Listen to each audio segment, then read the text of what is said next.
السلام علیکم ورحمۃ اللہ وبرکاتہ۔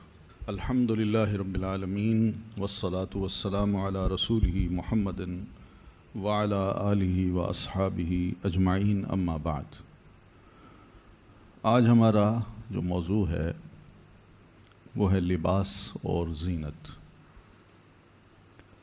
ہم سب جانتے ہیں کہ اسلام میں نہ صرف یہ کہ اللہ کی پیدا کردہ چیزوں کو زینت کہا گیا ہے، بلکہ اس زینت کا استعمال کرنا اور اس سے فائدہ اٹھانا بھی سب کے لیے ضروری ہے، چاہے وہ مرد ہو یا عورت ہو۔ تو یہ زینت کیا چیز ہے؟ وہ کہتے ہیں نا کہ شخصیت کا اظہار جو ہے وہ لباس سے ہوتا ہے۔ تو یہ لباس کیا ہے؟ اس کو قرآن مجید نے خود کہا کہ یا بنی آدم قد انزلنا علیکم لباسا، اے بنو آدم ہم نے تم پر لباس کو اتارا۔ یعنی اتارنے کا مطلب یہ نہیں کہ اوپر سے سلا سلایا جوڑا ہمیں مل جاتا ہے، بلکہ بارش برستی ہے، پھر زمین کپاس اگاتی ہے، اس کپاس کو انسان لیتا ہے اور اس سے پھر اپنا کپڑا بناتا ہے، پھر اس کے بعد سی کے وہ پہنتا ہے۔ بنیاد وہی ہے، بارش، اللہ کی رحمت۔ اس لیے یہ رحمت بڑی وسیع ہے، اس ایک بارش سے کچھ فائدے انسان اٹھاتا ہے۔ تو ایک تو یہ کہ لباس کو ہم نے اتارا اور اس کے دو فائدے بتائے، یواری سوآتکم، کہ وہ چھپاتا ہے تمہاری شرمگاہوں کو، وریشا، اور وہ باعث زینت ہے، ریش۔ تو یہ دو چیزیں ہیں۔ اب انہی دو چیزوں کے ارد گرد جو معنی و مفہوم ہمیں سمجھ آتا ہے وہ یہی ہے کہ لباس پہننا انسان کے لیے ضروری ہے۔ اللہ تعالیٰ نے اس کو ایک زینت بنایا ہے۔ انسان اور جانور میں یہی فرق ہے کہ وہ لباس نہیں پہنتا اور انسان لباس پہنتا ہے۔ پھر یہ کہ اس کا اپوزٹ معنی اگر لے لیں کہ انسان کو اگر اللہ تعالیٰ یہ لباس جیسی نعمت عطا نہ کرتا تو پھر یہ انسان ہو یا جانور ہو، ان دونوں میں کیا فرق ہوتا؟ تو اس اعتبار سے بھی لباس جب انسان پہنتا ہے تو اس کو محسوس ہوتا ہے کہ واقعی لباس میرے جسم کے بہت سے عیب کو بھی چھپا دیتا ہے۔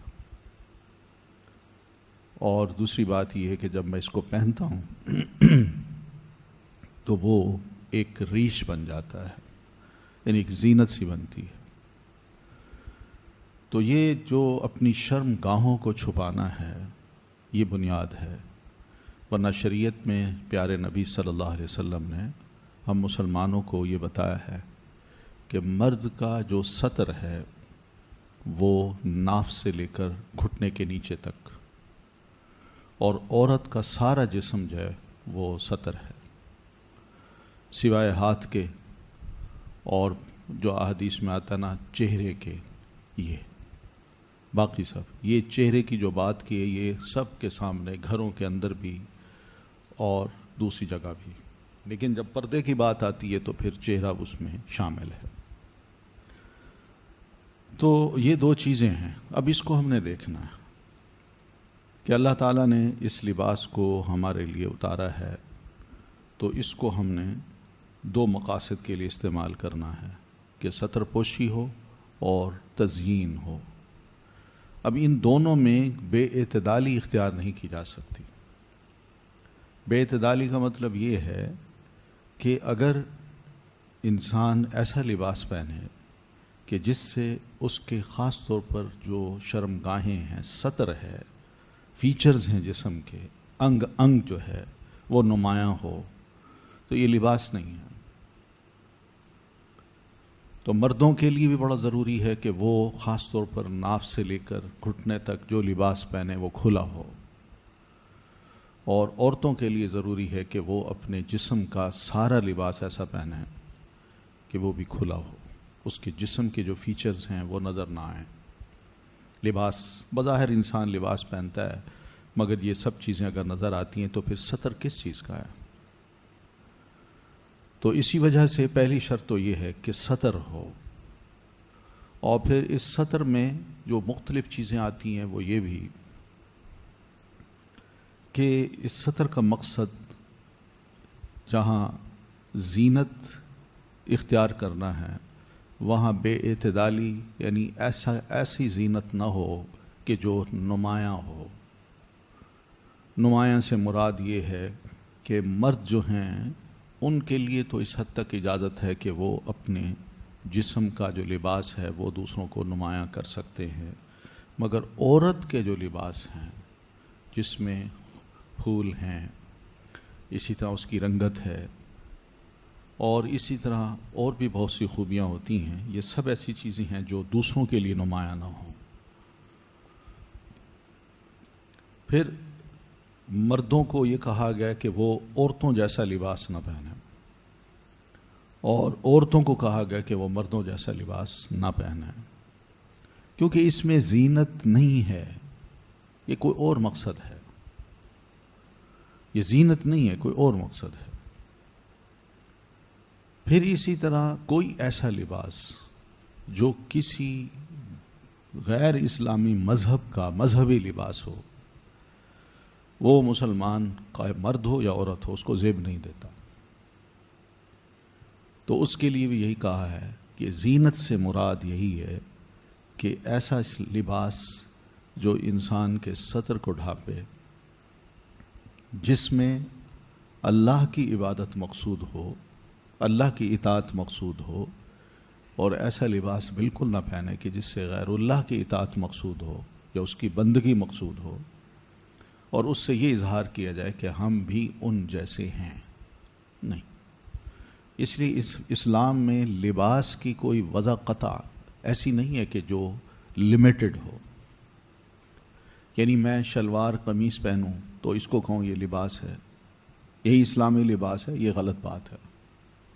اصل مقصد ستر ہے۔ وہ اگر لنگی سے اور قمیص سے اگر چھپ جاتا ہے تو ٹھیک ہے۔ پھر اسی طرح اگر وہ کھلے ٹراؤزر سے اور شرٹ سے اگر چھپ جاتا ہے سطر تو وہ ٹھیک ہے۔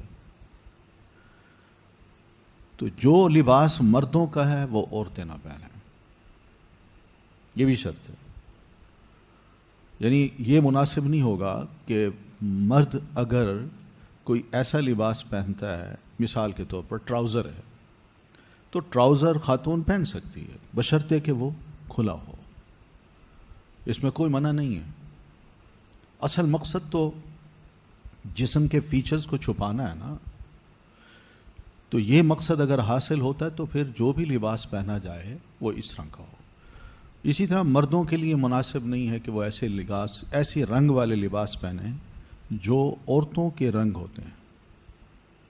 گلابی رنگ کی شلوار ہو، یہ مرد کو زیب نہیں دیتی۔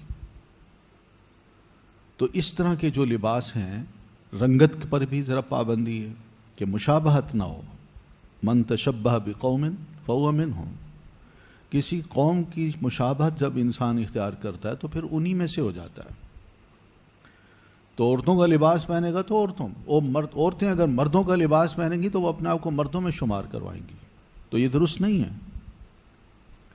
اور اسی طرح اگر غیر مسلم کوئی لباس پہنتا ہے اور ایک مسلمان بھی وہ لباس پہنتا ہے تو پھر وہ انہی میں سے ہے، وہ کوئی فرق نہیں ہے۔ فرق جو ہے نا وہ ظاہر ہونا چاہیے۔ تو اسی بنیاد پہ اب مسائل کو ہم اگر اسی کتاب میں پڑھتے جائیں تو سمجھ آئے گی کہ لباس کا جو مقصد ہے وہ یہی ہے۔ مردوں کا لباس، عورتوں کا لباس بالکل مختلف ہے، تو اس لباس کو زینت کے لیے پہننا ہے، بس یہ دو چیزیں۔ اب اسی کی بنیاد پہ ذرا آگے چلتے ہیں جو آج کل ہمارے ہاں ہو رہا ہے۔ مثال کے طور پر یہ ڈیزائنرز ہیں ہمارے ہاں، فیشن ڈیزائنرز، عورتوں کے لباس جو بناتے ہیں، ان میں اب یہ بات ذرا آہستہ آہستہ آ رہی ہے کہ پہلے شلوار قمیص تھی، پھر ذرا اس کو ٹائٹ کر دیا گیا، پھر اس کے بعد اس کی کٹنگ شروع ہو گئی، اور اس کٹنگ میں شارٹ اور تنگ ہونا یہ بھی شامل ہو رہا ہے، اور پھر اس کو جس طرح ٹائٹ کر کے ایک بچی کو پہنا کے اس کو کیٹ واک کراتے ہیں اور مرد بیٹھے ہیں وہ اس کو ایگزامن کر رہے ہیں اور یہ بتا رہے ہیں کہ یہ ٹھیک لگتی ہے یا نہیں، اس کو یوں ہونا چاہیے، اس کو یوں ہونا چاہیے. تو یہ سب چیزیں کیا ہیں؟ یہ زینت نہیں ہے، نہ یہ اسلامی لباس ہے. یہ سب بے حیائی کے کام ہیں، اور بے حیائی کے کاموں سے دین ہمیں روکتا ہے. تو ایسے کام جس سے بے حیائی پھیلے، جس سے عورت کی عریانی مقصود ہو، نہ وہ کرنا چاہیے، نہ اس کی آمدنی جائز ہے، اور نہ ایسے کاموں میں کوئی جاب کرنا جائز ہے. فیشن پر کوئی پابندی نہیں، عورت کر سکتی ہے، لیکن عورتوں کے لیے. اور عورتوں کے لیے بھی آپ اندازہ کریں کہ صحابیات جو تھیں یا امہات المومنین، ہر عورت کو اپنے گھر نہیں آنے دیتی تھی.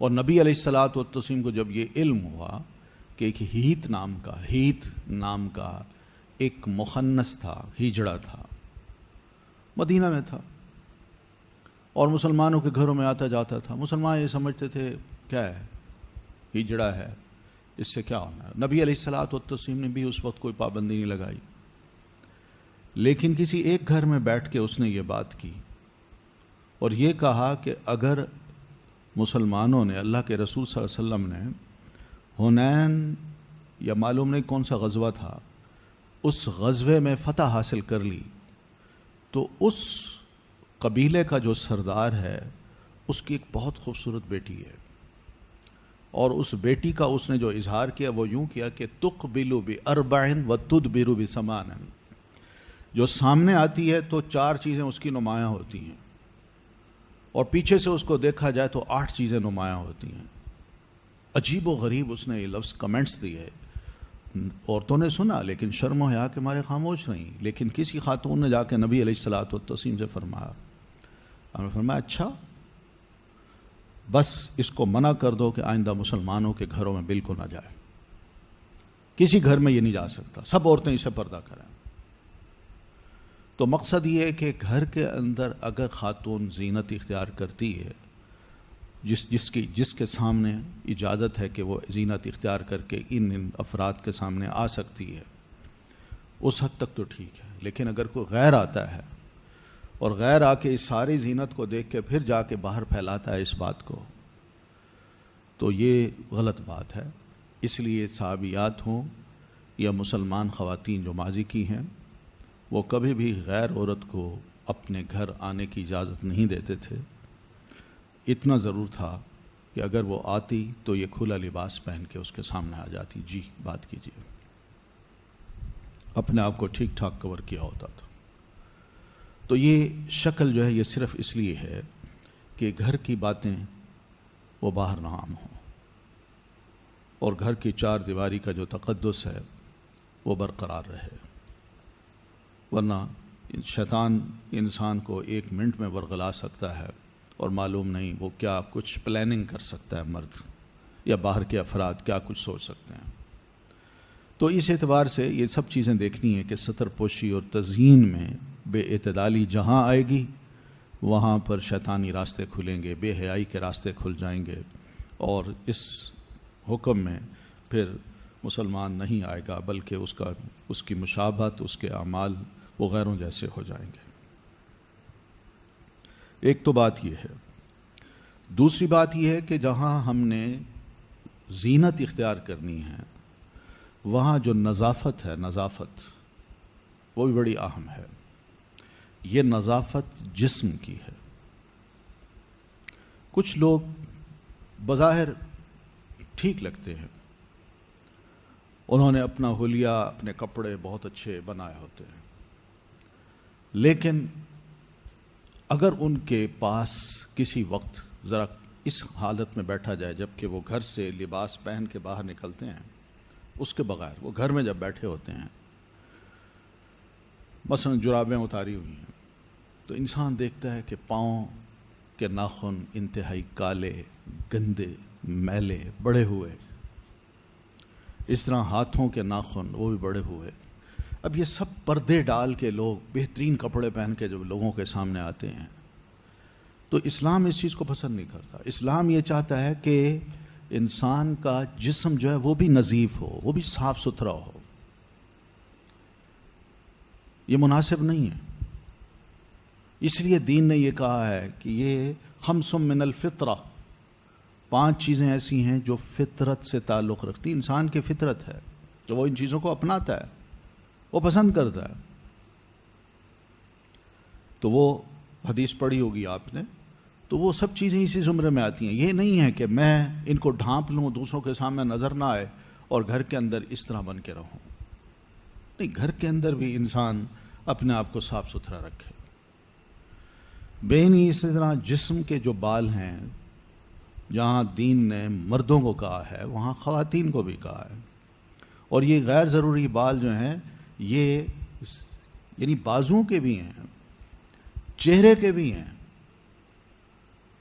یعنی ایک خاتون کو یہ زیب نہیں دیتا کہ اس کی داڑھی کے بال نکلے ہوئے ہوں اور کہا نہیں جی میں تو چہرے کو نہیں چھیڑ سکتی، اس کی مونچھیں نکلی ہوں میں نہیں چھیڑ سکتی اس کو.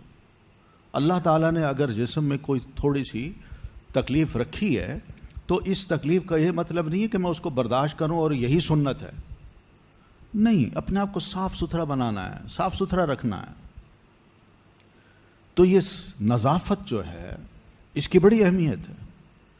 اس کی اہمیت یہ کہ انسان خود اپنے جسم سے پیار کرتا ہے اور دوسرا اس کے پاس بیٹھ کے کسی قسم کی کراہت محسوس نہیں کرتا. تو یہ کراہت ناپسندیدہ چیز ہے، اس کو پسند نہیں کیا گیا. ریئر کیسز ہوتے ہیں خواتین کے، تو یہ چند ایک اگر کیسز ہیں تو اس کا یہ مطلب نہیں ہے کہ سنت سے یہ ثابت نہیں ہے. نہیں، یہ میل ہے، یہ میل ہے، میل. تو اس میل کو دور کرنا ہے. تو یہ زینت میں خاص طور پر نظافت جو ہے یہ بھی بڑی اہمیت رکھتی ہے. اس طرح بالوں کا صاف ہونا، سر کے بالوں کا، دانتوں کا صاف ہونا، بغل کے جو بال ہیں ان کا بھی صاف ہونا، یہ بہت اہمیت اختیار رکھتا ہے ہماری لائف میں، اور خاص طور پر میاں بیوی کی جو اپنی لائف ہے اس میں. اور پھر اس سے پہلے یہ تربیت اگر ہو تو پھر انسان کی زندگی بڑی اچھی گزر سکتی ہے. ورنہ ایک کراہت کا جب عنصر بیچ میں پیدا ہو جاتا ہے تو پھر جو اصل تعلق ہے اس میں جو محبت ہے یا اس میں مزید جو لگاؤ ہے وہ پیدا نہیں ہوتا. تو یہ وہ صورتیں ہیں جو کہ ہم نے دیکھنی ہے کہ دین ان چیزوں کو کیا حیثیت دیتا ہے. اور وہی ہے کہ یواری سوآتکم وریشا خذوا زینتکم عند کل مسجد. خذوا زینتکم، یہ زینت سے مراد جسمانی نظافت ہے، ظاہری بھی اور باطنی بھی. یہ دونوں چیزیں سامنے رکھنی ہیں.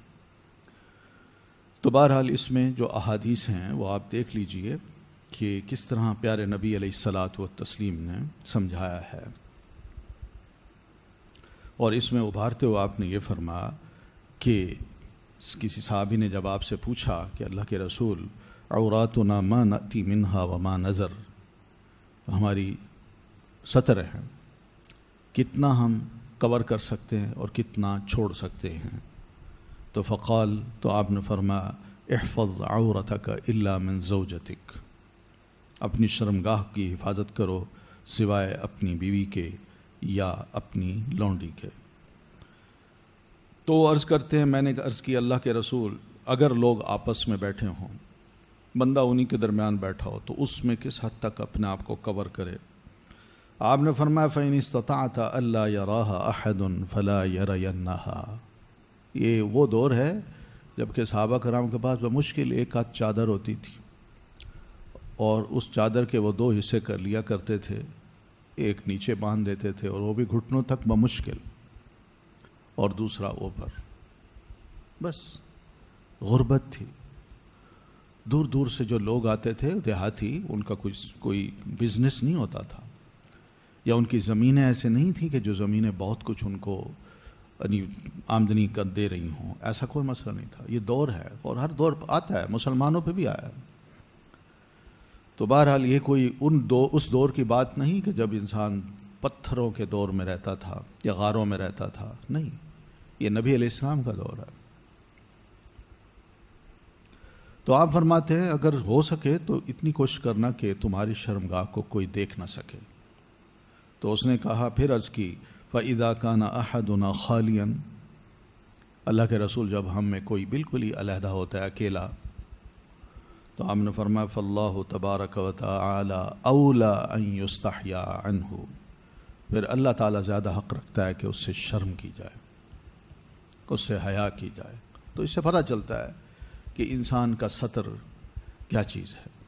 سیدنا ابو بکر رضی اللہ تعالیٰ عنہ یہ فرمایا کرتے تھے، اللہ کی قسم جب سے میں نے نبی علیہ الصلاۃ والتسلیم سے ایسی بات سنی ہے تو میں واش روم میں بھی اگر گیا ہوں اور پخانہ کرنے کے لیے بیٹھا ہوں تو حیا سے میں نے اپنے منہ پہ کپڑا ڈال لیا، حیا اللہ تعالیٰ سے۔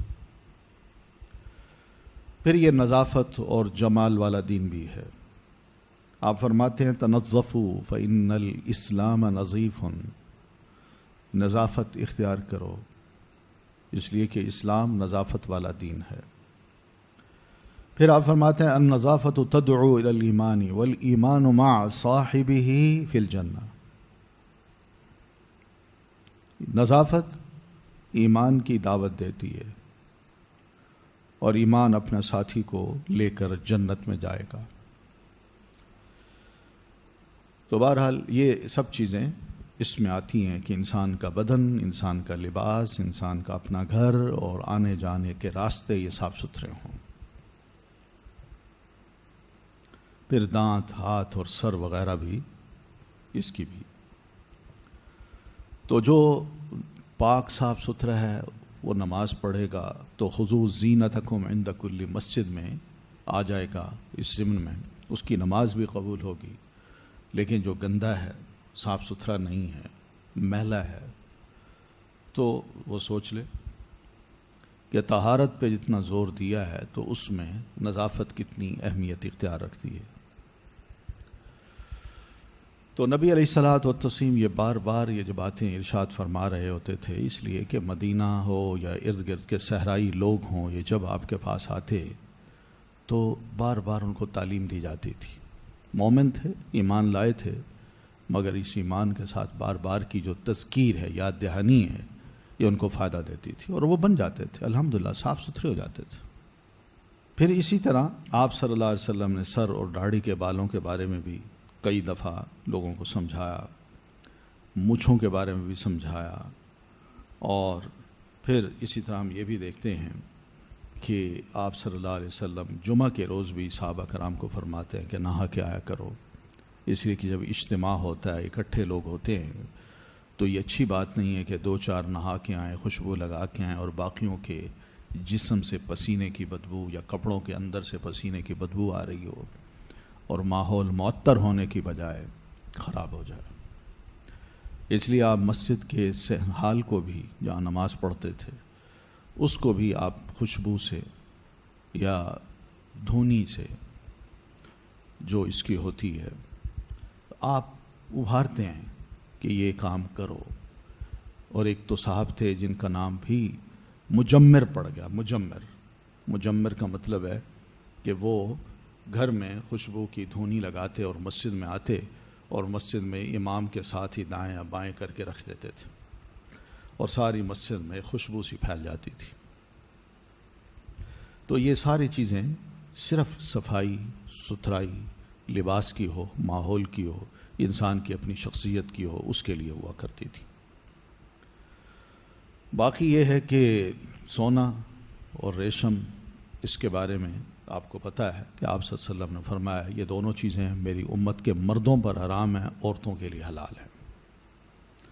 لہذا اس میں بھی دیکھ لیا جائے کہ بعض اوقات مرد حضرات جو ہیں وہ سونے کی انگوٹھی پہنتے ہیں، یا منگنی میں کے موقع پر خاتون کی گھر والوں کی طرف سے بطور تحفہ اس ہونے والے شوہر کو سونے کی انگوٹھی پہنائی جاتی ہے، سب سے بڑا تحفہ یہی سمجھا جاتا ہے۔ تو یہ بھی حرام چیزیں ہیں، ان سے بچنا ہے۔ مردوں کو نہ یہ چیزیں دینی چاہیے اور نہ وہ مطالبہ کریں، نہ ناراض ہوں، سیدھی سی بات ہے۔ اور بلکہ اس کی بجائے کوئی اور کو تحفہ دیا جا سکتا ہے۔ آپ دیکھیں نا، اس صاحب کو کہہ رہے ہیں کہ التمس ولو خاتما من حدید، تو عورت نے نہیں کہا اللہ کے رسول لوہے کی انگوٹھیاں مجھے پہنائے گا۔ بھئی جو اس کی حیثیت ہے اس کے مطابق آپ بات کر رہے ہیں، لیکن لوہے کی انگوٹھی پہننا بھی کوئی معیوب نہیں ہے، اپنی استطاعت کے مطابق انسان پہن لے، تحفے کے طور پر دے دے۔ لیکن یہی ہے کہ دینا ہے کچھ نہ کچھ، تو اس صورت میں آپ صلی اللہ علیہ وسلم نے یہ بات اجازت دی تھی۔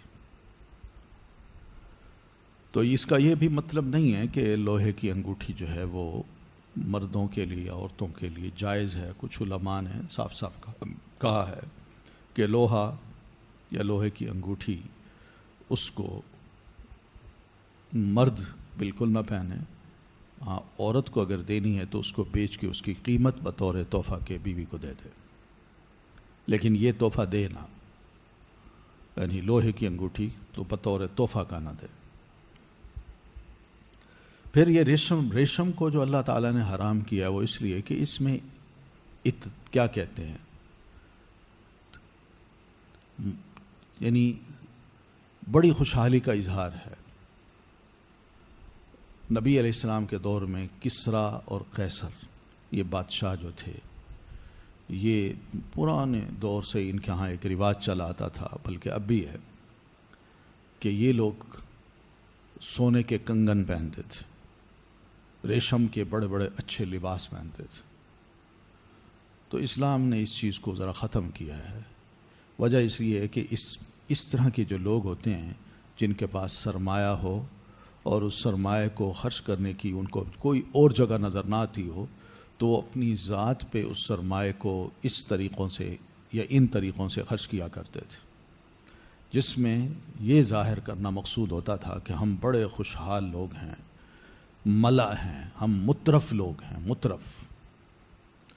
تو یہ مترفین کا لباس ہے، تو اس وجہ سے بھی دین نے اس کو منع کیا ہے کہ مرد خاص طور پر ان چیزوں کو، سونے کو یا ریشم کے لباس کو مت پہنے۔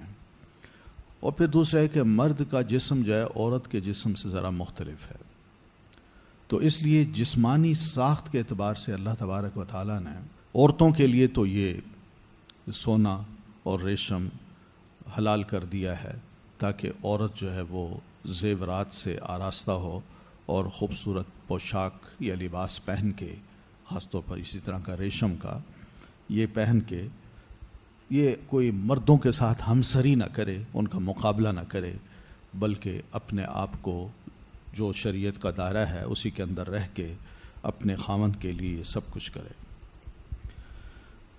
تو بہرحال یہ آیات ہیں، اس کو دیکھیے، پڑھیے، تو اس سے یہی پتہ چلتا ہے کہ یہ وجہ ہے۔ باقی مسلمان خاتون کا جو لباس ہے اس کے بارے میں ہم یہ سب کچھ پڑھ تو چکے، لیکن کچھ لباس ایسے ہیں یا اس کی یعنی نمایاں کرنا ایسا ہوتا ہے کہ جس کو شریعت نے بالکل حرام قرار دیا ہے، کسی صورت میں یہ جائز نہیں، بلکہ شریعت یہ کہتی ہے کہ بظاہر یہ لباس پہنا ہوا ہے مگر ہے یہ عورت عریاں، یعنی جب اپنے جسم کے فیچرز نمایاں کر رہی ہے تو پھر باقی کیا رہا۔ تو اس لیے وہ حدیث جو ہے سیدنا ابو ہریرہ رضی اللہ تعالیٰ عنہ کی، جس میں نبی علیہ الصلاۃ والتسلیم فرماتے ہیں صنفان من اہل النار لم ارہما، دو قسمیں ہیں جو دوزخیوں کی ہیں اور جنہیں میں نے ابھی تک نہیں دیکھا، یعنی اللہ تعالیٰ مجھے دوزخ اور جنت کی سیر تو کرائی تھی مگر دوزخ میں نے ایسی قسموں کو نہیں دیکھا تھا۔ مگر وہ کون ہیں؟ آپ فرماتے ہیں قوم معہم سیاط کاذناب البقر یضربون بها الناس، ایک وہ ہیں جن کے ساتھ گائے کی دم کی طرح کوڑے ہوں گے جن کو وہ لوگوں پر برسائیں گے۔ لوگوں سے مراد یہاں کیا؟ ظالم حکمران جو ہیں وہ مار کھائیں گے، وہاں دوزخ میں ہوں گے وہ۔ اور وَنِسَاءٌ، اور دوسری وہ ہیں جو عورتیں ہیں، کاسیاتن عاریاتن، جو کپڑے پہن کر بھی برہنہ ہوں گی، ممیلاتن مائلاتن، وہ اپنی اس طرز سے، اپنے اس لباس سے مردوں کو اپنی طرف مائل کرنے والی ہوں گی اور خود مردوں کی طرف مائل ہوں گی۔ رؤوسہن کاسنمۃ البخت المائلۃ، وہ ان کے سر اونٹ کے جھکتے ہوئے کوہان کی طرح ہوں گے، اونٹ کے جھکتے ہوئے کوہان کی طرح، یعنی کوہان جو ہے وہ ذرا اگر یوں جھک رہا ہو یا ادھر سے جھک رہا ہو، آگے سے نہیں، تھوڑا سا پیچھے سے، اونٹ کا بعض کوہان جو ہے نا وہ ایسے ہی ہوتے ہیں، یعنی سیدھا ہوتا ہے اور ذرا پیچھے سے تھوڑا سا جھکا ہوتا ہے۔ تو یہ آپ نے فرمایا، تو اس سے مراد ہم سب سمجھتے ہیں کہ کیا ہے، یہ جوڑا ہے، اور اس کو بنانا اور پھر اس کو نمایاں کرنا، اور وہ ایک طرف ہی جھک رہا ہوتا ہے۔ تو آپ فرماتے ہیں ایک تو یہ ہے، دوسرا ہے کہ وہ جنت میں داخل نہیں ہوں گی، لا يدخلن الجنت ولا یجدن ریحہا، اور نہ ہی جنت کی خوشبو پا سکیں گی، وَإِنَّ رِيحَهَا لَيُوجَدُ مِن مَّسِيرَةِ كَذَا وَكَذَا، حالانکہ اس کی خوشبو دور دور تک پھیلی ہوئی ہوگی، یعنی جنت کی خوشبو سے بھی دور ہوں گی وہ، یہ آپ فرمانا چاہتے ہیں۔ تو ظاہر ہے یہ وہ ہیں جو مسلمان خواتین ہیں، غیر مسلم عورتوں کے لیے تو نبی علیہ السلام نے یہ ارشاد نہیں فرمایا، وہ تو صاف صاف کہا ہے۔ یہ بات یاد رکھیے، قرآن مجید ہو یا نبی علیہ السلام ہو، ہمارا دین ایک بات ہمیں سمجھاتا ہے کہ غیر مسلم جو کافر ہے اس کا کوئی حساب کتاب نہیں ہونا، اس نے سیدھا جہنم میں جانا ہے۔ حساب کتاب ہمارا ہونا ہے، ہمارا، ہم سے پوچھا جائے گا یہ گناہ کیوں کیا، اور شاباش بھی دی جائے گی، بہت اچھے تم نے یہ نیکی کی۔ یہ صرف ہمارا ہونا ہے حساب کتاب، غیروں کا نہیں ہونا۔ قرآن مجید کی بے شمار آیات ہیں، والذین کفروا وکذبوا بآیاتنا اولئک اصحاب النار ہم فیہا خالدون۔ کفار کے معاملے میں بعض اوقات یہ بات بھی کہی گئی کہ جو ہی آئیں گے اللہ فرمائے گا ان کو جہنم کا ایندھن بناؤ، ڈال دو ان کو، لیکن جب حساب کتاب کی بات آتی ہے تو وہ ہماری آتی ہے، ہم سے ہی پوچھا جائے گا۔ تو اس لیے کہ جو ہم جس دین کو ہم اختیار کر چکے تو اس کے ساتھ اخلاص یا لائلٹی وہ دیکھی جائے گی، پرکھی جائے گی کہ کتنا انسان مخلص تھا اور کتنا نہیں تھا، کتنا اس پر جمع رہا اور کتنا کمزور رہا۔ تو یہ چیز ہے جو کہ کمٹمنٹ جو ہے وہ پوری کی ہے یا نہیں، یہ حساب اس کا ہوگا۔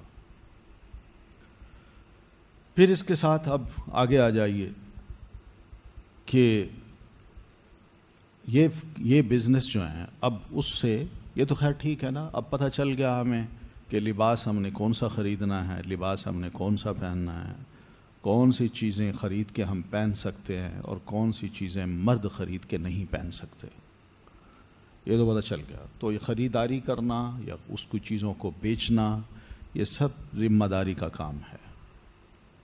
یعنی یہ نہیں ہے کہ میں تو بیچ رہا ہوں جو آئے لے جائے، نہ۔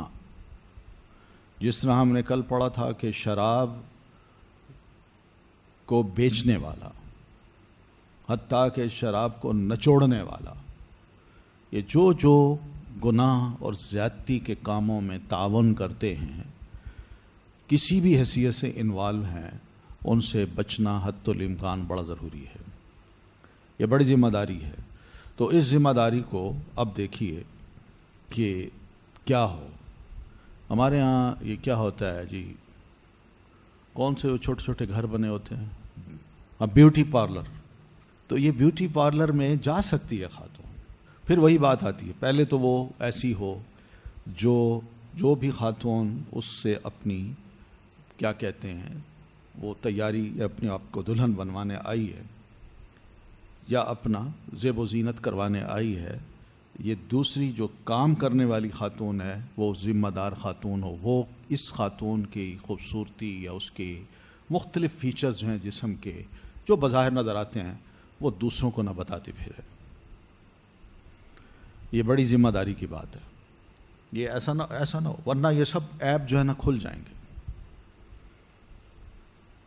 ایک تو بات یہ ہے، تو اگر کوئی ایسی ذمہ دار خاتون ہے جس کے دل میں خدا خوفی ہے تو اس کے پاس جا کے، یعنی وہ بیوٹی پارلر کھول بھی سکتی ہے اور اس کے پاس جا کے اپنی زیب و زینت کرائی بھی جا سکتی ہے.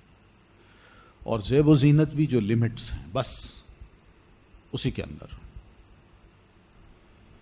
یہ جو احادیث ہم نے پڑھی ہیں بس اس کی روشنی میں ہم نے یہی دیکھنا ہے.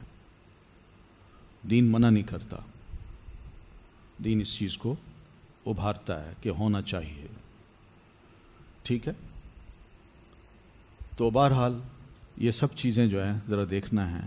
اور اسی طرح کپڑے ہیں، فیشن کے جو ہیں ان میں بھی بہت حد تک احتیاط جو بھی ہو سکتی ہے وہ انسان خاتون یا مرد کرے. پھر عورت اور مرد کا ایک دوسرے کے مشابہت کرنا یہ تو ویسے ہی بگاڑ کی ایک صورت ہے. جہاں دین ہمیں یہ سمجھاتا ہے کہ مرد اپنی نماز پڑھتے دوران اپنے کپڑوں کو ٹخنے کے اوپر کر لے اور عورت اپنے ٹخنے کور کرے. آپ اس سے اندازہ کیجیے کہ کتنا خیال کیا اسلام نے ایک خاتون کا، کہ یہ سب زیب و زینت میں ہیں اور یہ چیزیں غیر مردوں کو نظر نہیں آنی چاہیے. آج معاملہ ہی الٹ گیا، معاملہ ہی الٹ گیا آج. یعنی مردوں کے ٹخنے کورڈ ہیں اور خاتون کے ٹخنے نمایاں ہیں. تو یہ سب چیزیں کیا ہیں؟ مردوں کا مقابلہ ہے اور کچھ نہیں. پھر ہمارے ہاں اندازہ کیجئے کہ جو صورتحال بنی ہے نا کہ کس طرح عورت کو ابھارا جا رہا ہے کہ تم کسی سے کم نہیں ہو. ڈراموں میں دیکھیں، عام گفتگو میں دیکھیں، ٹی وی پہ مختلف جو پروگرام ہوتے ہیں ان میں دیکھیں کس طرح ایک عورت اپنے آپ کو شرم اور حیا سے بالکل ایک طرف ہو کے کیسے نمایاں کرتی ہے اور کیا اس کا لب و لہجہ ہوتا ہے. یعنی میاں بھی اگر کوئی بات کرے تو عورت کی نظریں اور پھر اس کی آواز، اور آواز کے اندر جو الفاظ ہیں اس نے عورت کو بڑا تو بنا دیا ہے، مگر مرد کے ہاں کیا وہ دل، اپنا میاں جو ہے اس کے دل میں جگہ بنا سکی ہے؟ کئی چیزیں ہیں جو گھروں کو توڑنے کی، تعلقات کو خراب کرنے کی اور آوارگی کو اختیار کرنے کی یہ ساری یعنی تعلیم ہے جو کہ ڈراموں میں، فلموں میں اور آج کل کے جو لب و لہجے ہیں، لباس ہیں، ان میں یہ چیزیں پیش کی جا رہی ہیں، سکھائی جا رہی ہیں. یعنی عجیب سی بات ہے کہ ایک خاتون اپنے میاں کو کہے اوئے، اور یہ ڈراموں میں دکھایا جا رہا ہے. عجیب و غریب لہجے ہیں. کیا عزت ہے، کیا احترام ہے. میں نہیں کہتا کہ ساری، لیکن یہ چیزیں سکھائی جا رہی ہیں اور یہ چیزیں اچھی نہیں ہیں. یہ گھر ٹوٹنے والی باتیں ہیں، توڑنے والی باتیں ہیں اور کچھ نہیں. تو یہ سب مشابہت جو ہے نا، نہ صرف لباس میں بلکہ لب و لہجے میں، چال میں، سب آ رہے ہیں. تو بہرحال نبی علیہ الصلاۃ والتسلیم ان تمام چیزوں سے منع فرمایا ہے. پھر ایک ہوتا ہے شہرت کا لباس یا تکبر کا لباس، جو میں نے ابھی بات کی تھی. مترف لوگ جو ہیں یا ملأ جو ہیں، بھرے ہوئے لوگ، بھرے ہوئے دولت سے، کھانوں سے، رہائش سے، ہر اعتبار سے وہ بھرے ہوئے لوگ ہیں، فل ہیں. ان کے اندر بھی یہ چیز آ جاتی ہے کہ ہم بڑی شے ہیں. یہ تکبر کا جو لباس ہے، یہ تکبر یا شہرت کا جو لباس ہے، اس سے بھی منع کیا ہے. واللہ لا يحب كل مختال فخور. مختال کا مطلب یہ اترانے والے اور فخر کرنے والے. یہ اترانے والے اور فخر کرنے والے، اس میں اکثر و بیشتر یہ دیکھا ہے کہ دو دوست ملیں آپس میں کسی دعوت میں، تو وہ خوشبو سونگھ کے کہتا ہے بڑا زبردست تم نے بھائی اتر لگایا ہوا ہے، اور دوسرا بھی کہتا ہے ہاں یہ میں نے پتہ نہیں دنیا کے کسی عجیب و غریب قسم کے ملک کا نام لے گا اور پھر شہر کا نام لے گا، وہاں سے ہم یہ چیز لائے ہیں۔ جیسے کہ آج کل ہمارے ہاں عام ہے، کسی کو وزٹ کرنے جائیں گھروں میں تو گھروں کے اندر ٹیبل میں جو ڈائننگ ہال ہے، کمرہ ہے، تو اس میں ٹیبل پہ بڑی مختلف قسم کی چیزیں لگی ہوئی ہیں، دیواروں پہ لٹکی ہوئی ہیں۔ بھئی یہ کیا چیزیں ہیں؟ یہ جب ہم اٹلی گئے تھے تو اس کے شہر روم سے یہ چیز لائے تھے، یہ وہاں سے لائے تھے۔ وہ اپنی ایک نا اطراف طرف جو ہے نا خوشحالی یا بڑائی یا یہ اختیال جو ہے یا کیا کہتے ہیں فخور بننا ہے، یہ سب ان چیزوں کا اظہار ہے بھائی، یہ کوئی قابل فخر چیزیں نہیں ہیں۔ تو یہ سب شہرت اور بڑے پن کی علامت ہوتی ہیں یہ چیزیں، اس لیے ایسی چیزوں کو اللہ تعالیٰ نے پسند نہیں کیا اور نہ بندوں کو پسند کیا۔ آپ دیکھیں نا من جر ثوبہ خیلا، آپ فرماتے ہیں جو شخص تکبر سے اپنے کپڑے گھسیٹتا ہے۔ یہ دیہاتوں میں جو بڑے بڑے نمبردار یا ملک صاحبان ہوتے ہیں، اکثر میں نے دیکھا کہ انہوں نے کرتا پہنا ہوا ہے اور جو لنگی ہے سفید رنگ کی وہ بھی پہنی ہوئی ہے، لیکن لنگی کا جو نچلا حصہ ہے وہ زمین پہ پیچھے مٹی کے اوپر وہ رگڑے کھا رہا ہے، لیکن وہ اسی کو علامت سمجھتا ہے کہ نہیں میں نے کپڑے پہنے ہیں صاف ستھرے اور میں ان کو میلا کر رہا ہوں، مجھے اس کی کوئی پرواہ نہیں، لیکن میں بڑا انسان ہوں، میں ٹخنے کے اوپر نہیں کر سکتا اس کو۔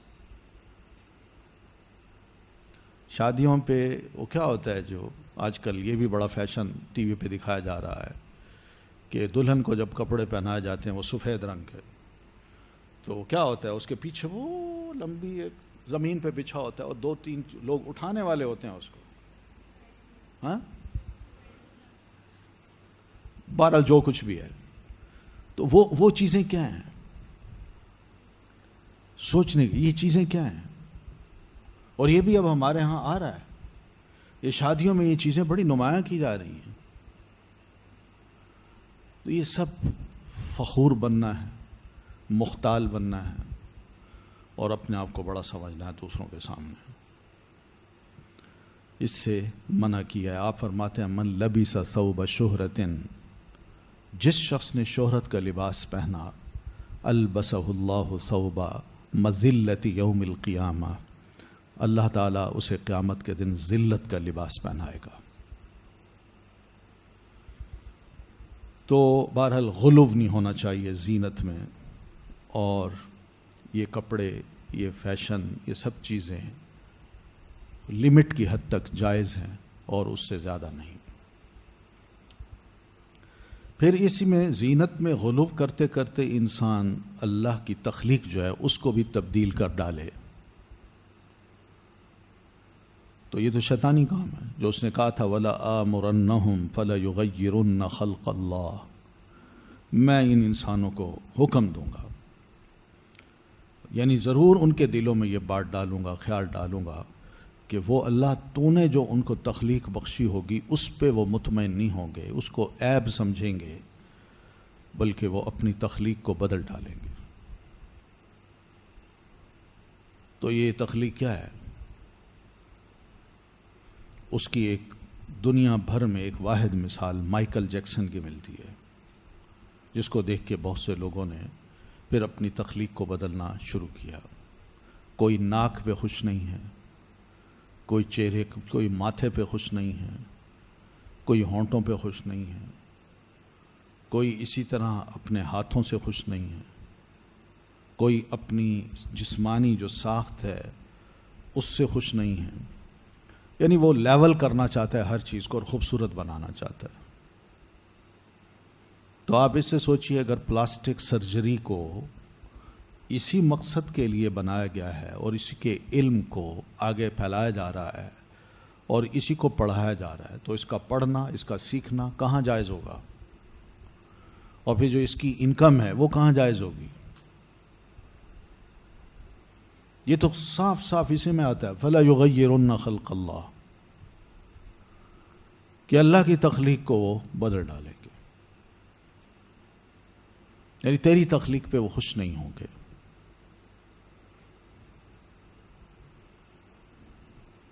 پھر اسی طرح گوندنا، دانتوں کو نوکدار بنانا اور خوبصورتی کے لیے آپریشن کروانا، یہ بھی تخلیق پہ خوش نہیں ہونا ہے، ناخوشی کا اظہار ہے کہ اللہ نے جس طرح مجھے بنایا یہ ٹھیک نہیں ہے، میں اس کو اس طرح بنانا چاہتا ہوں. اس لیے نبی علیہ الصلاۃ والتسلیم نے یہ فرمایا ہے کہ لعن الرسول صلی اللہ علیہ وسلم الواشمۃ والمستوشمۃ والواشرۃ والمستوشرۃ، کہ نبی صلی اللہ علیہ وسلم نے گوندنے والی پر، یہ گوندنا کیا ہوتا ہے؟ ٹیٹوز یہ ہوتے ہیں، اور کیا ہو سکتا ہے؟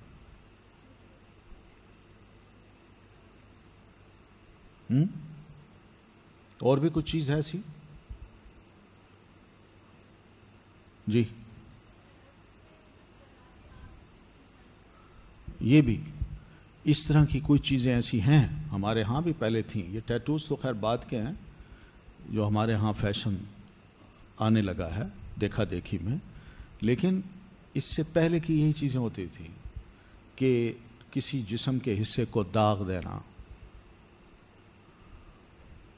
تاکہ یہاں جیسے آپ دیکھتی ہوں گی افریقہ کے جنگلوں میں بسنے والے جو لوگ ہیں وہ یہاں کٹ لگا دیتے ہیں خواتین کے، اور ان کا یہاں گوشت جو ہے نا ابھرا ہوتا ہے، بس اس کو وہ خوبصورتی کی علامت سمجھتے ہیں. اسی طرح مصر میں، عربوں کے ہاں مصر میں جس خاتون کے دانت بالکل آپس میں ملے ہوئے ہیں اس کو خوبصورت نہیں سمجھا جاتا تھا. یعنی آج سے صرف 50 سال پہلے کی میں بات کر رہا ہوں. اس کو خوبصورت نہیں سمجھا جاتا تھا، کہتے ہیں یہ ہنستے ہوئے ہمیں اچھی نہیں لگتی.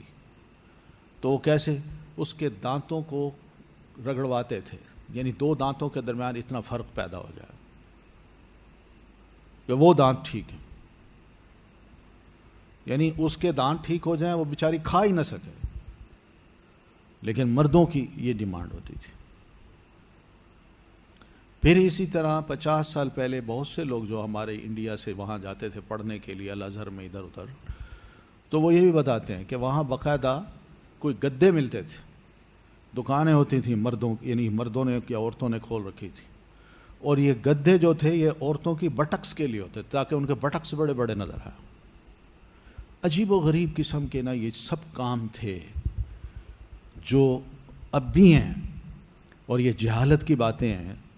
یہ خام خواہ خاتون کی تخلیق کو بدلنے کی خواہش ہے جو کہ انسانوں کے اندر شیطان ڈالتا ہے اس خیال کو، اور پھر انسان نہ صرف خود بلکہ عورت کی تخلیق کو بھی بدل ڈالتا ہے. تو یہ سب چیزیں ایسی ہیں جس کو پسند نہیں کیا جا سکتا. تو آپ صلی اللہ علیہ وسلم فرماتے ہیں گوندنے والی اور گدوانے والی پر، پھر اسی طرح دانتوں کو نوکدار بنانے والی پر، اور اس پر جو دانتوں کو نوکدار بنوائے یا بنوا لے. 2-3-4 بندوں پر نبی علیہ الصلوۃ والسلام نے فرمایا اللہ کی ان پر لعنت ہو. کیوں؟ تخلیق کو بدلنا ہے، یہ شیطانی کام ہے، اور شیطان کے ایک ایک عمل پر اللہ نے لعنت بھیجی ہے. تو اگر ایک انسان بھی اس کا عادی بن جائے تو پھر یہ کچھ ہوگا. اب اس کی تفسیر دیکھیے جو انہوں نے مختلف باتیں کی ہیں کہ ماضی میں عورتیں کیا کرتی تھیں، اپنے پورے جسم پر نقوش بنا لیتی تھیں، اور بعض جو مذاہب تھے وہ تو اپنی دیوی دیوتاؤں اور مذہبی شاعر کی تصویریں بنا لیتے. چنانچہ نصارہ اپنے ہاتھ اور سینہ پر صلیب کی تصویر بناتے ہیں، یعنی اپنے ہاتھ پر بھی صلیب کی تصویر بناتے ہیں اور سینہ پر بھی. جب ایک دوسرے کو ملیں گے یعنی یوں کریں گے تو یعنی وہ تصویر وہ کیا کریں گے، ڈرا کریں گے اپنے ہاتھوں سے صلیب کو. تو بہرحال وجہ یہ ہے اس کو دین نے کیوں ناپسند کیا ہے، وجہ یہ ہے کہ انسانی جسم جو ہے بڑا نازک ہے، اللہ تعالیٰ کی طرف سے ایک امانت ہے. اس جسم پہ ایک سوئی بھی چبھ جائے تو اس کو بڑی تکلیف ہوتی ہے، جائے کہ انسان اپنے جسم کو بار بار یعنی سوئیاں یا نشتر چلوائے اور خون صاف کرواتا رہے، اور پھر اس کے بعد اس قسم کے نشان تکلیف دہ دور سے گزر کے وہ بنوائے اور کہے جی میں اس سے خوش ہوں. اور بعض اوقات یہ مصیبت بھی بن جاتی ہے، بڑی سخت بیماری بھی بن جاتی ہے، اور اس کا علاج بھی نہیں ہوتا. بہت سے لوگ ویسے بھی بیماری کی وجہ سے آپریشن کراتے ہیں، اور آپریشن کے بعد وہ تکلیف ختم نہیں ہوتی، وہ بڑھتی چلی جاتی ہے. پھر اسی طرح وشر کا جو لفظ ہے، واشرہ، دانتوں کو نوکدار یا کوتاہ بنانا، چھوٹا بنانا، تو رسول اللہ صلی اللہ علیہ وسلم نے اس کام کے انجام دینے والی خاتون پر بھی لعنت فرمائی ہے، اور اس عورت پر بھی جو کسی سے یہ خدمت لے، یعنی میرا کر لو. اور اگر مرد یہ خدمت انجام دے تو یہ تو اور زیادہ برا ہے، اور زیادہ برا ہے. تو بہرحال آج کل جو شیطانی کام ہیں اس کا ہم تصور ہی نہیں کر سکتے، یعنی ہمیں تو اس کی ہوا ہی نہیں لگی کہ دنیا میں کیا کچھ ہو رہا ہے اور مسلمان ملکوں میں کیا کچھ ہو رہا ہے. یہ سب غیروں کے لائے ہوئے ایک شیطانی کام ہیں جو ہمارے ہاں جو اپر کلاس ہے، خاص طور پر ایلیٹ کلاس جن کو ہم مترف کہہ سکتے ہیں، ان کے ہاں یہ چیزیں آہستہ آہستہ عام ہوتی جا رہی ہیں. یہی یعنی اپنا عرب ورلڈ میں چلے جائیں، یا کراچی میں بھی ہوگا، لاہور میں بھی ہوگا، میں نہیں کہتا یہاں نہیں ہوگا، یہاں کوئی مساج سینٹر بن رہا ہے، مساج سینٹر. یہ انتہائی بے حیائی کے اور گندے کاموں کے یہ سینٹر ہے. بظاہر یہ کہ ہم مساج کرتے ہیں لیکن مساج نہیں ہوتا، انتہائی برے کام ہوتے ہیں وہاں. یعنی آدمی کا مساج عورت کرتی ہے اور عورت کا مساج مرد کرتا ہے. بتائیے اس میں باقی کیا رہتا ہے؟ اس قسم کے جتنے بھی کام ہیں، کیا ان کو کہا جائے کہ یہ حلال کام ہے؟ یعنی یہ چیزیں اتنی عام ہوتی جا رہی ہیں کہ حلال حرام کا جو کانسیپٹ ہے وہ مسلمانوں کے اندر سے ختم کیا جا رہا ہے، کہ وہ یہ سوال ہی اب نہ کریں کہ کون کون سی چیز حلال ہے اور کون کون سی چیز حرام ہے. وہ برداشت کر لیں، گوارا کر لیں کہ بھئی جو ہو رہا ہے کیا کریں، مجبور ہیں، کرو بس.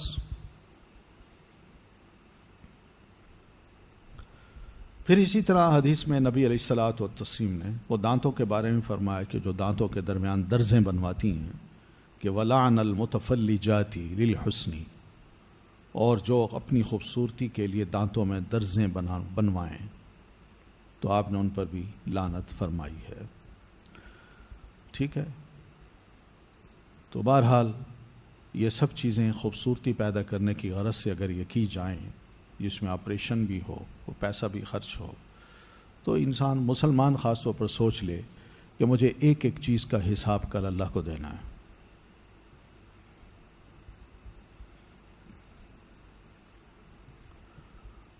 بہرحال یہ بھی کہا جاتا ہے، کچھ علماء نے کہا کہ اگر جسم میں کوئی خاص عیب ہو، جو مثلاً یہ 5 انگلیاں ہیں اور یہ 2 انگلیاں بن گئی ہیں، اس سے چھوٹی انگلی نکلی ہے ایک اور، تو یہ بندے کو ذرا فیل ہوتا ہے، کام کرتے ہوئے بھی تکلیف ہوتی ہے، یا اس کو ہر وقت نظر آئے تو بھی تکلیف ہوتی ہے، تو اس کا آپریشن کرا لیا جائے تو کوئی حرج نہیں، یہ کوئی بری بات نہیں ہے. ٹھیک ہے نا؟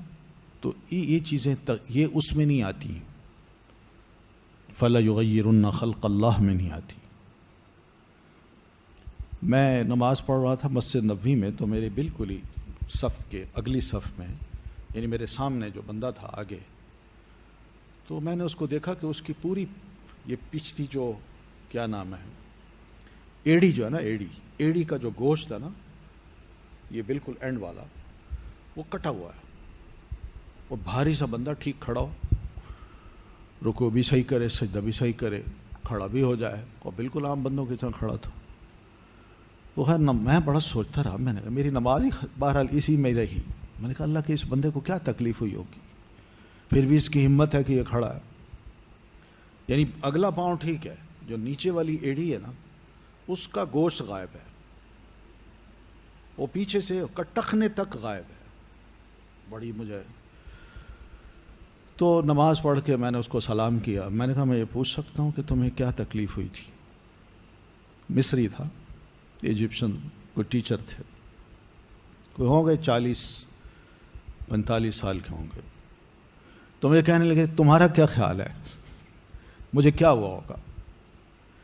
میں نے کہا میں اسی وجہ سے پریشان ہوں کہ میں پوچھوں تو صحیح آپ کو یہ کیسی تکلیف ہوئی ہے کہ آپ کی یہ ایڑی کاٹ دی گئی؟ تو کہتے ہیں کوئی حادثہ نہیں ہوا تھا. میں جہاں رہتا ہوں, منوفیہ نام کا شہر ہے ایک, قاہرہ سے ذرا باہر نکل کے, اور منوفیہ اس اعتبار سے بھی بڑا بدنام ہے کہ یہاں کے جو جمال عبد الناصر تھا وہ بھی منوفیہ کا تھا, اور انوار السادات تھا وہ بھی منوفیہ کا, حسنی مبارک وہ بھی منوفیت کا, اور آج کل جو سی سی ہے یہ بھی منوفیہ کا. تو اس اعتبار سے بڑا بدنام شہر ہے. تو کہنے لگے کہ میں منوفیہ کے دیہات کا بندہ ہوں. تو میں گدھے پہ بیٹھا, ہمارے کہاں گدھے ہوتے تھے, تو گدھے پہ بیٹھا, میں بچہ تھا تو گدھے پہ بیٹھا, گدھوں کو نا میں لے کے جا رہا تھا. تو پیچھے سے کوئی گدھا آیا اور اس نے میرے والے گدھے کے ساتھ چھیڑ چھاڑ شروع کی, اور منہ کھول کے نا اس کو نا کاٹنے کی کوشش کی اس نے. تو اسی دوران ان کی آپس میں جو لڑائی ہوئی, اس نے ٹانگیں ماری, لاتیں ماری, اور اس نے منہ کھولا اور میرے پاؤں کا یہ حصہ اس کے جبڑے میں آ گیا, اور جو ہی آیا تو اس نے اس کو ایسے نا یعنی کھینچا. تو اس کھینچنے سے صرف گوشت میرا الگ ہوا ہے, نہ کوئی ہڈی کو تکلیف ہوئی ہے, کچھ بھی نہیں ہوا. تو وہ گوشت جو الگ ہوا ہے, تو پھر اس کے بعد کوئی ایک ڈاکٹر تھے, مصری تھے, بہت اپنے وقت کے بڑے اچھے ڈاکٹر تھے جو جرمنی میں رہتے تھے, اور مہینے میں 2 مہینے کے بعد 1 ہفتے کے لیے وہاں آتے تھے. تو اتفاق سے ان دنوں وہ آئے ہوئے تھے, تو مجھے وہاں لے جایا گیا. تو میرا ساری جو اس ایڑی کا گوشت ہے وہ غائب ہو گیا تھا. تو انہوں نے کہا کوئی بات نہیں, آپریشن وہ سارا کچھ کیا, انہوں نے دیکھا کہ کوئی ہڈی میری ٹوٹی نہیں ہے, الحمدللہ میں ٹھیک ہوں. تو انہوں نے جسم کے مختلف حصوں سے نا گوشت میرا کاٹ کے پھر اس کے اوپر ایک لیئر چڑھا کے تو اس کو یوں آپریٹ کیا, اور الحمدللہ میں ٹھیک ہوں, چلتا ہوں, پھرتا ہوں. میں نے فٹ بالیں بھی کھیلی ہیں, دوڑتا بھی ہوں, اللہ کا شکر ہے مجھے کچھ نہیں ہوتا. لیکن یہ حالت جو ہے نا واقعی جو لوگ اکثر دیکھتے ہیں نماز کے دوران, مجھ سے پوچھتے تمہیں ہوا کیا تھا تو تم بھی انہی میں سے ہو. تو میں کہنا یہ چاہ رہا ہوں کہ اس طرح کے کوئی خدا نخواستہ بندوں میں کوئی عیب پیدا ہو جاتے ہیں تو اس کو آپریٹ کرایا جا سکتا ہے. یہ تخلیق کو بدلنا نہیں ہے, ٹھیک ہے. پھر اسی طرح بڑی اہم بات جو ہے نا وہ ہے بھویں باریک کرنا, خاص طور پر خواتین کی. یہ تو عام سی بات ہے نا, اس کو تو اب برا سمجھا ہی نہیں جاتا. ماشاء اللہ بڑی بڑی حجابی خواتین جو ہے نا, وہ نیٹ پہ دیکھیں, میں نیٹ کی بات کر رہا ہوں, وہ بتاتی ہیں کہ کس طرح اپنے لباس پہننا ہے, کس طرح حجاب پہننا ہے, کیا حجاب کیسا سلا ہوا ہو, اور وہ اس کو پہن کے جب دکھاتی ہیں تو ان کی اپنی جو بھویں ہیں وہ نظر آ رہی ہوتی ہیں کہ کس طرح انہوں نے اس کو بنایا اور سجایا ہوا ہے. تو اس بارے میں بھی صاف صاف سے الفاظ ہیں بھائی, یہ بھی نیچر کو جو اللہ تعالیٰ کی تخلیق ہے اس کو بدلنا ہے, حقیقت ہے. اس میں یہ کمزوری ہے جو باور کرائی جاتی ہے خاتون کو کہ بھویں باریک ہونی نہیں. حقیقت یہ ہے کہ اسٹڈی یہ بتاتی ہے کہ جو مرد ہیں ان کو بھری ہوئی بھویں جیسے قدرتی ہیں وہ زیادہ اچھی لگتی ہیں.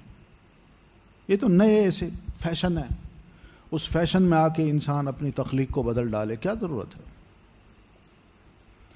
تو غلو آمیز زینت کی ایک شکل جسے اسلام نے حرام کیا ہے وہ نمس ہے, بال نوچنا ہے. نمس سے مراد کیا ہے؟ بھووں کے بال نکالنا تاکہ ان کو صاف یا ہموار کیا جائے.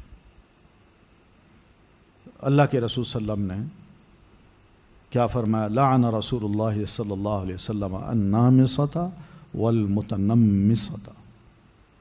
سوچیے,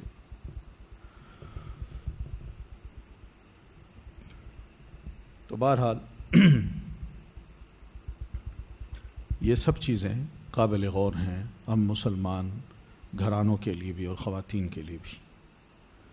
تو اس میں یہ دیکھ لیجئے کہ بعض علماء کہتے ہیں کہ چہرے کے بال صاف کرنا، سرخی لگانا، نقش و نگار بنانا اور ناخنوں کو پالش لگانا یہ جائز ہے۔ تو یہ بری بات نہیں ہے کہ انسان اپنے چہرے کے بالوں کو صاف، خاتون جو ہے نا اپنے چہرے کے بال صاف نہ کرے، یہ جائز ہے۔ نبی صلی اللہ علیہ وسلم کے دور میں کوئی ایسا کیس تو نہیں آیا کہ جس کی بنیاد پہ ہم یہ کہیں کہ سنت سے ثابت نہیں ہے، لیکن یہ ضرور بات ہے کہ اس چیز کو وساخت یعنی ایک میل کہا گیا، میل، یہ میل دور ہونی چاہیے۔ تو بہرحال شوہر کی اجازت سے یہ کام کیے جائیں یا والدین کی اجازت سے یہ کام کیے جائیں، کیونکہ یہ چیزیں بھی زینت میں شامل ہیں۔ امام نووی رحمۃ اللہ علیہ نے چہرے کے بال صاف کرنے کی شدید مخالفت کی ہے اور اس کا شمار بھی نمس میں کیا ہے، جو حرام ہے۔ وہ یہ کہتے ہیں کہ یہ نمس میں آتا ہے، ایسی بات بھائی نہیں ہے، ایسی بات نہیں ہے۔ مجھے یاد ہے بچپن میں ہمارے ہاں ایک خاتون آتی تھی، بزرگ بڑی خاتون تھیں، ہم چھوٹے تھے تو ہم ان کو دیکھتے ان کی داڑھی کے بال نکلے ہیں، یعنی یہاں تک مونچھوں کے بال بھی ہیں۔ وہ امی کے پاس آ کے بیٹھتی تھیں تو دیکھا ہی نہیں جاتا تھا مجھ سے، تو کہتے یہ کیا ہے، یہ مرد ہے کہ عورت ہے؟ برقع پہنا ہوا، بڑا زبردست قسم کا برقع، لیکن حالت یہ تھی۔ تو عجیب و غریب قسم کا نا ایک ذہن بن جاتا ہے، نہیں۔ تو مسئلہ صرف یہی ہے کہ یہ نمس کی جو بات ہے اگر آپ ڈکشنری میں دیکھیں تو نمس کا مطلب ہے بھووں کے بال نکالنا، ان کو برابر کرنا، ان کو چھوٹا کرنا، چہرے کے بالوں کی بات نہیں ہے۔ تو البتہ امام ابو داؤد رحمۃ اللہ علیہ نے سنن میں نامسہ کی یہ تعریف کی ہے کہ اس سے مراد وہ عورت ہے جو بھووں میں نقش و نگار بنا کر اسے باریک کر دیتی ہے۔ اس سے امام نووی کی رائے کی تردید ہوتی ہے، کیونکہ نمس کے مفہوم میں چہرہ کے بال صاف کرنا شامل نہیں ہے۔ امام طبری کی روایت ہے کہ ابو اسحاق کی بیوی جو نوجوان تھیں اور خوبصورتی کی شائق تھیں، سیدہ عائشہ رضی اللہ تعالیٰ عنہ کی خدمت میں سیدہ عائشہ رضی اللہ تعالیٰ عنہا کی خدمت میں حاضر ہوئیں اور پوچھا، عورت اپنے شوہر کے لیے اپنے رخسار کے بال صاف کر سکتی ہے؟ سیدہ عائشہ رضی اللہ تعالیٰ عنہا نے فرمایا کہ اذا کو ممکن حد تک دور کرو۔ اذا ہے یہ، اذا کا مطلب گندگی بھی ہے، اور اذا کا مطلب دوسرے کو اذیت دینے والی بھی ہے۔ تو یہ حضرت عائشہ کا فرمان ہے، یہ وہ تعلیم ہے جو دین دیتا ہے، ٹھیک ہے۔ تو اسی طرح پھر بال جوڑنا ہے وہ بھی منع ہے۔ پھر خضاب کی بات آتی ہے، لگایا جا سکتا ہے خضاب۔ بعض نسلیں ایسی ہوتی ہیں، اولادیں ایسی ہوتی ہیں کہ جوان ہوتے ہی ان کے بال سفید ہونا شروع ہو جاتے ہیں، چاہے وہ لڑکی ہو یا لڑکا ہو۔ تو یہ ایک پیچھے سے چلا آتا ہے ایک سلسلہ۔ تو اس کا یہ مطلب نہیں کہ سفید بال ہو گئے تو بوڑھا ہوگا وہ، نہیں۔ نبی علیہ الصلوۃ والتسلیم نے خود تعلیم دی ہے کہ غیروا ھذا وجنبوہ السواد، کہ سیدنا ابو قحافہ جو تھے وہ نبی علیہ الصلوۃ والتسلیم کی خدمت میں لائے گئے، ابو بکر رضی اللہ تعالیٰ عنہ لے آئے فتح مکہ کے دن۔ تو آپ نے دیکھا تو ان کا چہرہ بالکل، یعنی چہرہ جیسا ہے وہ ٹھیک ہے، لیکن مونچھوں کے بال، داڑھی کے بال، سر کے بال، بھووں کے بال انتہائی سفید۔ تو آپ نے ان خیر ملے، ان کو ویلکم کیا، انہوں نے وہاں اسلام قبول کیا اور بڑی عزت کی۔ آپ نے فرمایا ابو بکر ان کو آپ کیوں لائیں، بزرگ ہیں، ہم خود ان کے پاس چلے جاتے۔ تو وہ کہنے لگے نہیں اللہ کے رسول، میرے والد کو خود آپ کے پاس آنا چاہیے۔ تو اس رویے سے بھی ابو قحافہ کا ذرا دل نرم ہوا تو وہ مسلمان ہو گئے۔ تو جب جانے لگے تو نبی علیہ السلام نے فرمایا غیروا ھذا وجنبوہ السواد، ان کو ذرا بدلو، یعنی ان کا چہرہ ٹھیک ہے لیکن سفیدی جو اتنی غالب ہے اس سفیدی کو ذرا بدل دو، بس اتنا کرنا کہ کالا نہ بنانا، یعنی کالا رنگ نہ ہو، کوئی اور رنگ جو ہے نا وہ اس سفیدی کو بدل دے تو وہ زیادہ اچھا ہے۔ تو اس حد تک آپ نے اجازت دی ہے۔ تو اس طرح ان احسن ما غیرتم به الشیب الحناء والکتم، آپ صلی اللہ علیہ وسلم فرماتے ہیں جی بہترین چیز جس سے تم سفید بالوں کا رنگ بدل سکتے ہو وہ حنا ہے۔ حنا کس کو کہتے ہیں؟ مہندی کو۔ اور الکتم، کتم یہ بھی ایک وسمہ ہوتا ہے، یمن کا ایک پودا ہے جس کا رنگ جو ہے نا وہ سیاہی مائل ہوتا ہے لیکن سرخی اس پہ غالب ہوتی ہے۔ تو حنا کا رنگ بھی ویسے ہی سرخ ہوتا ہے۔ تو آپ صلی اللہ علیہ وسلم نے ان چیزوں کی اجازت دی ہے۔ سیدنا ابو بکر بھی خضاب لگایا کرتے تھے اور سیدنا عمر بھی۔ تو یہ چیزیں ویلڈ ہیں، تو خواتین بھی کر سکتی ہیں، وہ بھی اپنے بالوں کو اگر سفید ہیں تو ان کو یعنی اس طرح رنگ کے مختلف مقصد یہ نہ ہو کہ کوئی نیلے رنگ کے بال ہو جائیں، یہ بھی بڑا فیشن ہے آج کل، آج سفید اور نیلا رنگ اس سے ملا کے لوگ جو ہے نا وہ اپنے بالوں کو کلر کرتے ہیں، یہ بھی ٹھیک نہیں۔ تو پیلا بھی رنگ کر لیتے ہیں کچھ لوگ۔ کچھ لوگوں کو میں نے یہ بھی دیکھا کہ بالکل جیسے وہ نیل ہوتا تھا نا، نیل ہمارے ہاں کپڑوں کو نیل، وہ نیل کا رنگ انہوں نے اپنی داڑھی کا بنا رکھا۔ تو یہ ٹھیک نہیں ہے طریقہ وہی صحیح ہے جو نبی علیہ السلام نے بتایا، بس کہ حنا ہو اور کتم ہو یا اسی کا رنگ ہو بس، اور نہ ہو۔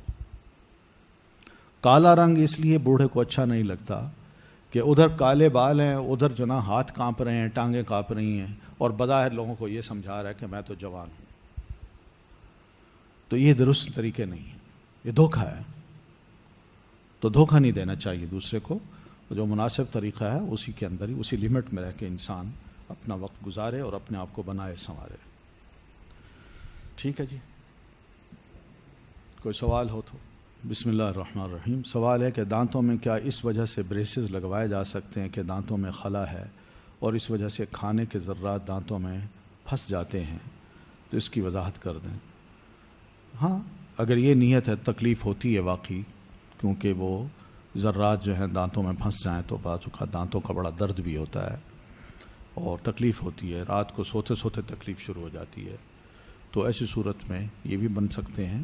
اور دوسری بات یہ کہ بریسز جو ہے نا وہ دانتوں کو برابر کرنے کے لیے بھی اگر بچپن میں لگوا دیے جائیں تو ٹھیک ہے، کوئی حرج نہیں، ایک علاج ہے، یہ اس بیماری کا ایک علاج ہے اور یہ کوئی خلق کی تبدیلی نہیں ہے۔ مرد عورتوں والے رنگ نہیں پہنے، اور نبی صلی اللہ علیہ وسلم نے بھی مردوں کو زرد رنگ کے کپڑے پہننے سے منع کیا، جبکہ ہم نے بچپن سے یہ سنا اور پڑھا کہ نبی صلی اللہ علیہ وسلم سرخ اور زرد رنگ کے کپڑے بھی پہنا کرتے تھے۔ نہیں، ایسا مسئلہ نہیں ہے، آپ پسند کرتے تھے سفید رنگ کو۔ کوئی گفٹ کے طور پر کوئی چادر دے دیتا، کوئی عبا دے دیتا اور اس کا رنگ اس قسم کا ہوتا تو آپ وہ کبھی کبھی پہن لیا کرتے تھے، لیکن اوپر کا کپڑا ہوتا تھا، وہ جو اصل لباس ہوتا تھا وہ آپ کا سفید ہوتا تھا، اور آپ کا جو آخری یعنی کفن جو بنا ہے وہ بھی سفید رنگ کا کپڑا تھا، اور اللہ تعالیٰ کو بھی یہ رنگ مردوں کے لیے بڑا پسند ہے، اور ویسے بھی یہ رنگ پسند ہے۔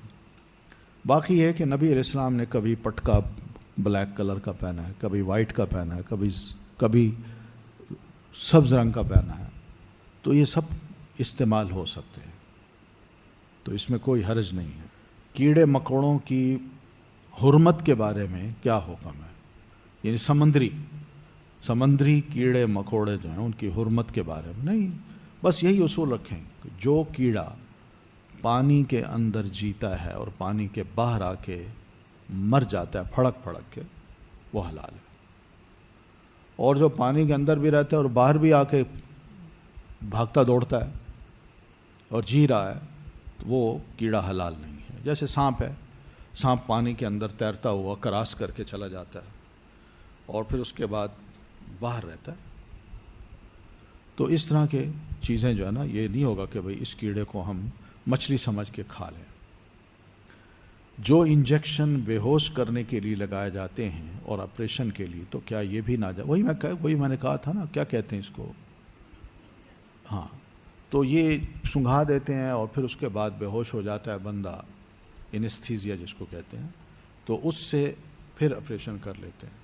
تو اگر اس میں کوئی نشہ ہے، اسی طرح کوئی انجیکشن ہے جس میں کوئی نشہ ہے، تو یہ ٹھیک نہیں ہے۔ تو اس کے بارے میں ہم تفصیل سے پڑھ چکے ہیں۔ اگر کسی نے میلاد نبی یا کسی بدعتی موقع پر کھانا تقسیم کیا ہے اللہ کی رضا کے لیے، تو وہ حرام کیسے ہے؟ یہی دیکھا نا، شکر ہے آپ نے پوچھ لیا۔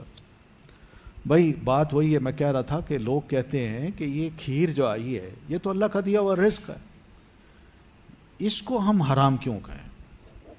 اس بندے کی نیت غلط تھی، اس کا کام غلط تھا، وہ غلط ہے، نہ کہ یہ کھانا اس کا کیا قصور ہے، یہ تو اللہ کا دیا ہوا رزق ہے۔ اس طرح ہمیں کنفیوز کرتے ہیں لوگ۔ اب دیکھیے، بکری اگر ذبح کی جائے اللہ کے نام پہ تو اس کا گوشت ہم کھا گئے، اور اسی کے بارے میں فرمایا وَلَا تَأْكُلُوا مِمَّا لَمْ يُذْكَرِ اسْمُ اللَّهِ عَلَيْهِ، کہ جس بکری پر اللہ کا نام ذبح کرتے ہوئے نہیں لیا گیا اس کو مت کھاؤ۔ تو کیا ہم وہاں کیسے تھے بکری کون سے بھئی مومن ہے یا کافر ہے؟ اللہ نے اس کو ہمارے لیے بنایا، ہم اس کا گوشت کھا سکتے ہیں، نیت تو اس کی خراب ہے نا، اس کو اللہ نے پکڑنا ہے، ہمیں تھوڑی پکڑنا ہے۔ اس غذا کو تو ہم حرام نہیں کر سکتے، یہ کھا سکتے ہیں۔ تو یہی غلط فہمی ہوتی ہے، اصل چیز ہے نیت۔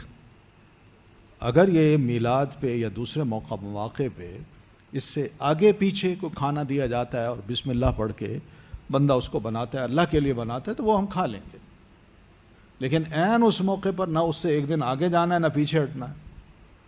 آپ کو پتہ ہے 11ویں کا دودھ، یہ گوالے جو ہے جس کی بھینس ہوتی ہے وہ نہیں بیچتا۔ میں خود جس گوالے سے دودھ لیتا تھا تو ایک دفعہ لینے گیا تو مجھے کہتا ہے جی آج 11ویں شریف ہے، یہ 11ویں شریف کا دودھ جانا آپ لے جائیں۔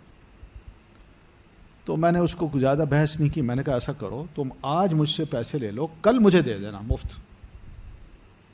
کہتا نہیں آج۔ میں نے کہا آج کیوں؟ تو اس نے بتایا اگر میں نے آج دودھ بیچا تو ہمارے بڑے پیر صاحب ناراض ہو جائیں گے اور ضرور رات کو میری کوئی نہ کوئی بھینس مر جائے گی۔ اس قدر عقیدہ ہے برا۔ تو یہ لوگ یعنی اس طرح چلتے ہیں تو یہ ٹھیک نہیں۔ ہاں اس کے آگے پیچھے اگر کوئی دیتے ہیں تو ٹھیک ہے، کھا لیں، ان کی بات ہم مان لیں، کیونکہ جب کسی دن کو فکس کرتے ہیں نا تو اس کا مطلب ہے ضرور وہاں اس غیر اللہ کو بڑی اہمیت دی جا رہی ہے۔ اگر ہمسایہ کے گھر سے کھانا آئے، ہمسایہ مسلمان ہے، سنی ہے، اس نے کوئی ذکر نہیں کیا کہ بدعت کی وجہ سے کھانا بنایا، تو کیا پھر بھی ہم وہ کھانا شک کی وجہ سے پھینک دیں؟ بھائی اگر آپ کو یہ پتہ ہے کہ آج 11ویں شریف ہے ان کے نزدیک اور وہ کھانا بنا کے بھیج رہا ہے، یا آج کیا ہے جمعرات ہے اور آج ان کے ہاں وہ جمعرات کیا کہتے ہیں اس کو، جمعرات کا کھانا ہے جس میں یہ عقیدہ ہوتا ہے کہ جمعرات کو روحیں گھر آتی ہیں اور گھر والوں کی کو دیکھتی ہیں کہ گھر والے ہمیں یاد بھی کرتے ہیں یا نہیں، یا یہی کہتی ہیں مر گیا مردود نہ فاتح نہ درود۔ ہاں یہ جملے اس لیے تو سنائے جاتے ہیں۔ تو یہ سب کی کیا مسئلہ ہے؟ مسئلہ صرف یہی ہے کہ اس جمعرات کو چھوڑ دیں، 11ویں شریف کو چھوڑ دیں، 10 محرم کو چھوڑ دیں، اور پھر اس طرح رجب کی 22 تاریخ ہے اس کو چھوڑ دیں۔ اس کے آگے پیچھے اگر کوئی کھانا دیتا ہے کوئی جس میں کوئی رسم نہیں، کوئی بدعت نہیں، تو آپ کھائیں، اور ان کو کہہ دیں کہ بھئی ذرا آپ آج کھانا نہیں کھاتے، یہ کسی اور کو دے دیں، آپ کل جو پکائیں گے وہ ہم کھا لیں گے۔ وہ کہا نہیں آج ہم نے پکایا ہے، ان کو کل پکا کے، ہمسائے ہیں آپ کو بڑی محبت ہے ہم سے، تو کل ذرا دے دیجئے گا، کل میں کھانا نہیں بناؤں گا، آج میرے پاس ویسے بھی ہے۔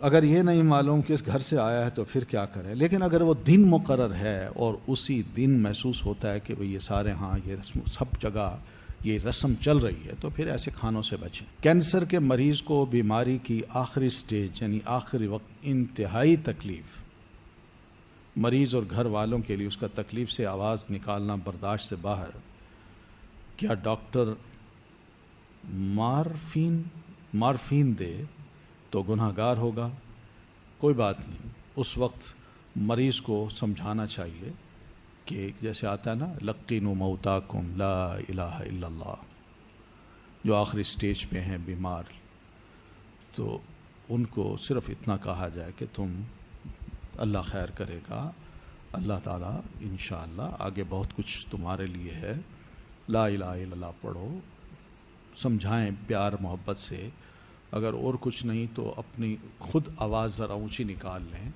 تاکہ اس کو یاد دہانی ہو کہ ہاں بھائی یہ کام زیادہ اچھا ہے، تھوڑا سا حوصلہ دلائیں، پریشان کیا ضرورت ہے پریشان ہونے کی، اللہ تعالیٰ نے ایک تکلیف رکھی ہے، اور سکرات الموت کی جو تکلیف ہے یہ تو اللہ تعالیٰ نے اپنے نبی کو بھی دی ہے، پڑھی ہے نا آپ نے کہ کس طرح نبی علیہ السلام پیالے میں اپنا ہاتھ ڈالتے تھے اور اس کے چہرے پہ اور اپنے سینے پہ پانی بار بار ڈال رہے ہیں اور فرما رہے ہیں ان للموت سکرات، کہ موت کی واقعی سکرات ہوتی ہیں۔ تو ایسے چیزیں آتی ہیں، لیکن اس کا یہ مطلب نہیں کہ عین موقع پر انسان کوئی حرام کھائے اور پھر اس کے بعد اسی عالم میں دنیا سے رخصت ہو جائے۔ تو تقویٰ کا تقاضا یہی ہے، لیکن اگر مارفین دینے سے اس مریض کو وقتی طور پر تھوڑی دیر کے لیے آرام ملتا ہے تو اندر کی جو تکلیف ہے وہ تو ختم نہیں ہوتی، وہ تو باقی ہے۔ یہ تو ایک دھوکہ ہوتا ہے کہ میں یہ دے رہا ہوں تو شاید اس سے یہ ذرا شور مچانا بند کر دے گا، لیکن وہ اصل تکلیف تو باقی ہے، اس کی دردیں، اس کی تکلیفیں وہ جسم میں رہتی ہیں، وہ ختم نہیں ہوتی۔ ٹھیک ہے، جزاکم اللہ خیراً، سبحانک اللہم و بحمدک، اشہد ان لا الہ الا انت، استغفرک و اتوب الیک۔ السلام علیکم ورحمۃ اللہ وبرکاتہ۔